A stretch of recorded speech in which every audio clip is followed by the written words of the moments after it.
This is LOA Recon with Good Vibe Coach Jeanette Ma, where we explore the ins and outs of conscious creation to manifest our favorite dreams come true. Let's have some fun together.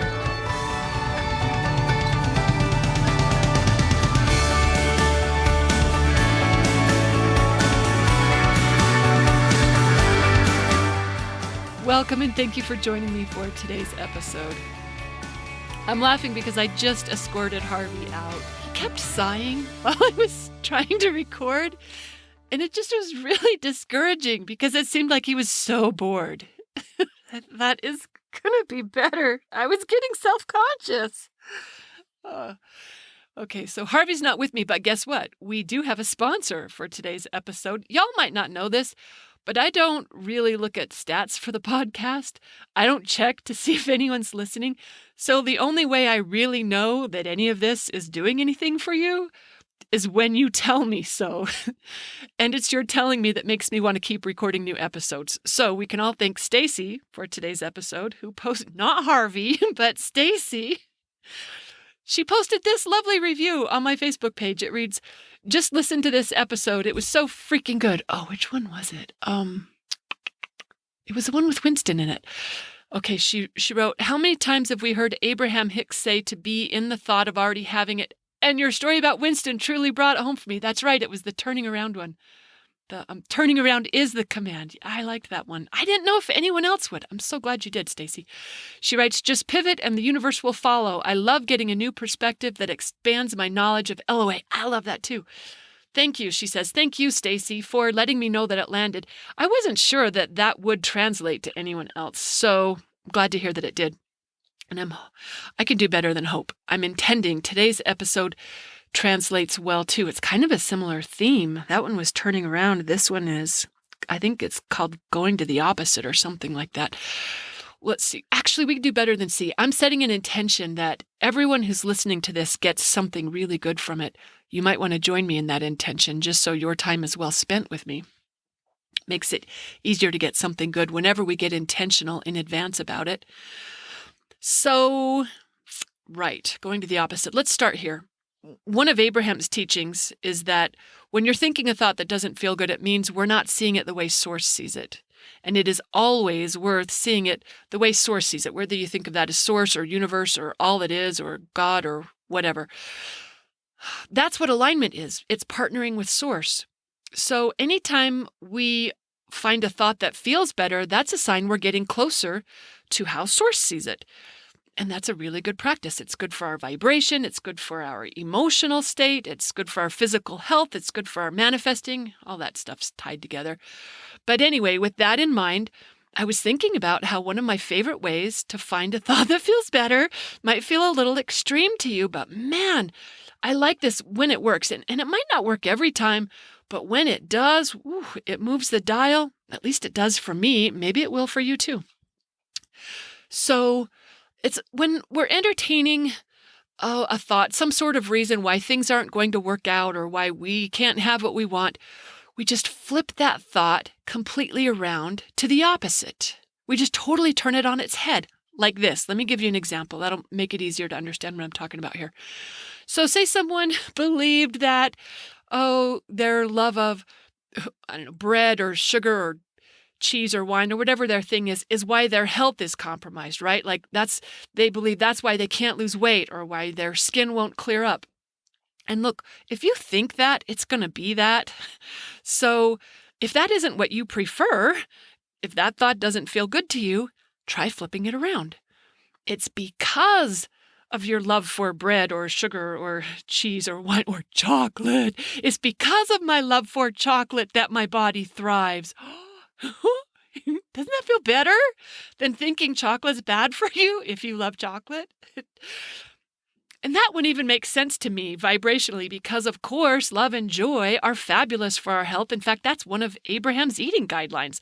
They say, if you can enjoy it before, during, and after, it's good for you. It doesn't matter what it is. It only matters how it makes you feel.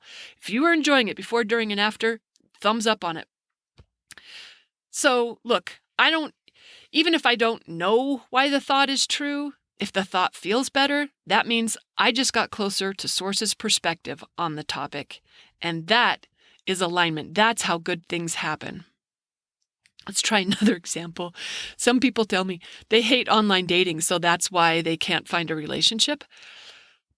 Look, if you, yeah, that thought wouldn't feel good. If you wanted a relationship and you hated online dating and you thought it was required to date online in order to meet someone, then you've painted yourself into a corner with that thought.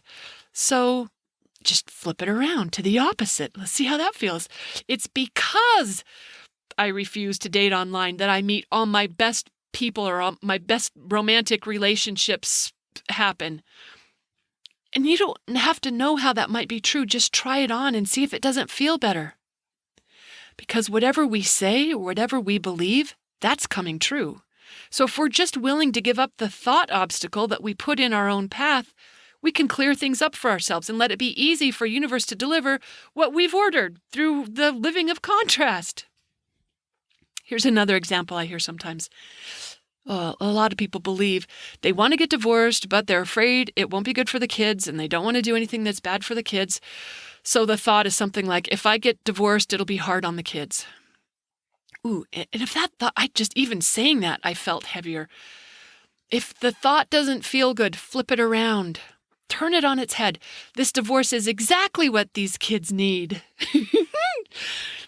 Didn't your brain automatically start thinking about how that might be true? Or maybe your gremlins called BS on at first, but we know not to listen to gremlins. They don't run our show, we do. So maybe your first flip of the thought doesn't exactly do the trick, but you can try it a couple of different ways. In fact, anyone who's been doing Byron Katie's turnarounds will be good at this process. But just try it on a couple different ways. See if you can find something that feels better. These kids thrive as a result of this divorce. Or my kids get happier once my partner and I are separated. Just make room for something better with your thoughts, however you can. That's all we're doing here. Carving out new possibilities for reality to fill in by thinking new and improved thoughts. Boy, I had one a while ago. It was a long while ago, but I used to think it went something like, I'm not professional, I'm not slick, I don't know what I'm doing, so my business is handicapped. Okay, that thought for sure does not feel good. And if it doesn't feel good, it means I'm nowhere in the neighborhood of Source's perspective on it. So if I just flip it to the opposite, turn it on its head, it's because I'm not professional or slick or that I don't know what I'm doing that my business thrives. Could you hear in my voice how much better that thought feels to me? It is so liberating. As soon as I say that, too, I can see the truth of it because, hello, authenticity is attractive. And not knowing or following the rules, of course, that opens up advantages that wouldn't exist otherwise. But again, it doesn't have to make sense in order for us to be willing to embrace it. If it feels better, it means it's more true, it's more in alignment with Source, and that will serve us. I know some people will think thoughts like, it might go something like, I can't grow my business the way I want to because I don't have a support team, or I don't have investors, or because I don't have technical skills, or because I've got kids that I'm home with all day. Again, if the thought doesn't feel good, try the opposite. It's because I don't have a support team. It's because I don't have investors. It's because I have kids at home all day that my business grows even better. And again, we don't have to know how that might be true. Just be willing to entertain it. And if the thought feels better, maybe you repeat it a handful of times. As I'm thinking about that, I'm like, of course, it makes total sense. Our brain wants to connect dots. So when we say something, our brain wants to make it true for us. So when I say something like, my business thrives because I don't have investors, it feels obvious. When we don't have stakeholders to answer to, when we're calling our own shots, of course we're going to do better. Or, of course, it's better when we've got kids taking up our time because we're more efficient. We don't waste time. We use our time better. Or because we've got built-in joy in our life, or we've got better incentive, or we enjoy being the example to them of what's possible, because we would never want to saddle our kids with the belief that having a family squashes dreams or possibilities, right? Right. So I don't know what your thoughts might be that that are blocking the way to what you want. But the next time you hear one, I'd love to see you play with this. Turn it around and see if you can find something that feels better. If you're feeling any relief or any joy in a new thought, as you're practicing being more flexible with your thoughts, that means you're on the right track. And again, you don't have to make sense of it. You don't have to know why it's true. Remember, a belief is just a thought that got repeated enough to seem true. So you can repeat a new thought and make it just as true or truer than the old ones that weren't helping you. This kind of reminds me of, I read an article the other day, I think it was in the New York Times, about a bookstore executive who, while everyone else in his industry was thinking that e-readers were going to be the death of bookstores, he believed the opposite. I just got goosebumps. He believed that e-readers were going to make people read more, and that they would buy more books, not less books. And guess what? His bookstore had that experience. I mean, a bookstore chain that's doing really well, that guy was willing to create a different reality with a different thought. So what are your gremlins telling you or feeding you that you can turn upside down? Maybe you've got some that talk about your financial possibilities being limited because of XYZ, whatever it is, your kids, your location, your education, whatever it is. Flip it around. It's because of XYZ that your financial possibilities are spectacular. You can turn obstacles into your favor just by deciding so. So leverage the thing that you thought was holding you back, turn it into an advantage just by declaring it so. Declare it as helpful instead of unhelpful. It's going to be whatever you're willing to say. So you can stop feeding the belief that this is a problem. Just change your mind and let the universe prove you right, because it will do whatever we are willing to declare. So, what do you think your issue is? Your age or your inability to focus or your variety of interests or your lack of clarity or your inability to stick with something or your life circumstances? Look, we're too smart to keep feeding those limiting beliefs. So let them work for you instead of against you. And one way to do that is to flip it upside down and let the bug be a feature. Let the problem be the advantage. You can let the negative propel you to success when you just decide so. All you got to do is be willing to think it different. So when someone says to me, well, I'm older, so the job market isn't good to me. You know what's not good to you? Your thoughts. Change that up. It's because of your age or your experience or your maturity or your reliability or that you're not likely to need maternity leave or whatever. This is in your favor, not to your detriment, and it will be so when you decide so. All you got to do is be willing to change your mind about it. The universe has made a lot of stranger things come true, so don't hold back. Have some fun with it. There isn't anything too big for you to declare as your friend instead of your enemy or your issue.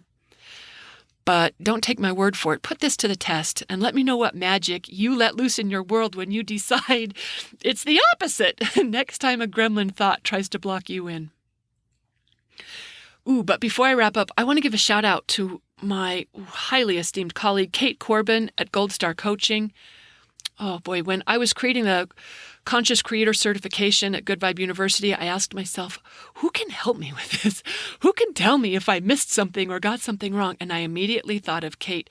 She's been giving me fabulous feedback, along with a handful of other fellow co-creators, including Fernando and Jamie and Rafaela and Carrie and Maya and more, who are all helping make this program even better. So thanks to everyone, especially Kate. If you don't know Kate's work, she's got a new book on Amazon, but all of her books are solid LOA support. She's been in this game a while. She knows her stuff through and through, and she lives it. So props and big thanks to Kate Corbin. You can find her at goldstarcoaching.com. If you're in the market for an LOA coach to hire, you would be in expert hands with her. But also look for her books on Amazon Kindle. Oh, she's got one I really like, Manifesting from the Inside Out, I think is the name of it. But her newest one is written from her dog's perspective. It's super fun. Kate's a treat overall. And so are all of you. Thank you for all of the notes and all of the feedback and for listening to me tell my rambling stories. Happy manifesting, everyone.